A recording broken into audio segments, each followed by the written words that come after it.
السلام عليكم ورحمة الله وبركاته أعزائي المشاهدين في كل مكان، أهلا وسهلا بكم. عدنا إليكم في فيديو جديد. تابعونا قبل مبدأ الفيديو، لا تنسوا الاشتراك في القناة وتفعيل زر الجرس، وشكرا لكم. السلام عليكم. السلام ورحمة الله وبركاته. عرفنا اسمك؟ محمد عبد الحميد عثمان. محمد خزين. آه. ايش أهمية القطع عندك؟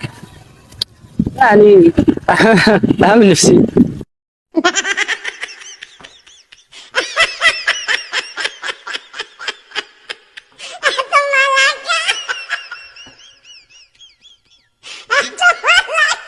يعني تقدر تبطله؟ أقدر طبعا لو شرحوا مثلا دولة ثانية وأقدر أبطله، لكن باليمن تحصل يكون الناس يخزنوا تخزن ساعة. طيب لو انت القات ايش تسوي؟ دي تقص تذاكر ولا تعمل أي حاجة. طيب شكرا لك. عرفنا اسمك؟ وليد هزاع مصلح. وليد تخزن. طيب ايش أهمية القطع عندك؟ ضيع وقت. ضياع وقت. طيب لو انت القات؟ طبيعي. طبيعي ها؟ شكرا لك. انت تخزن الان صح؟ ها؟ تخزن الان. ايش أهمية القطع عندك؟ أهمية الغاز الوجبة الأساسية.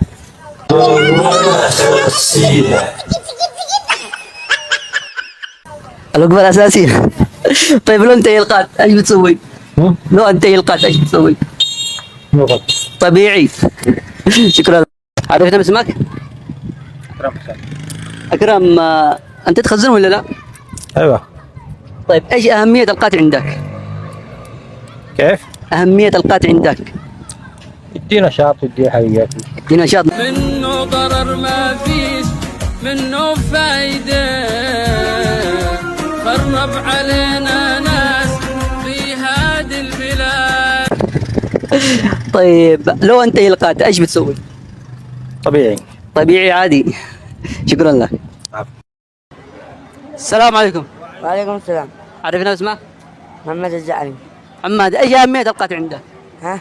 أهمية القطع عندك؟ القات كله عندي كل شيء كل شيء. كل شيء. لو أنت القات؟ مو انتين جزاع الشعب اليمني كل شيء جزاع.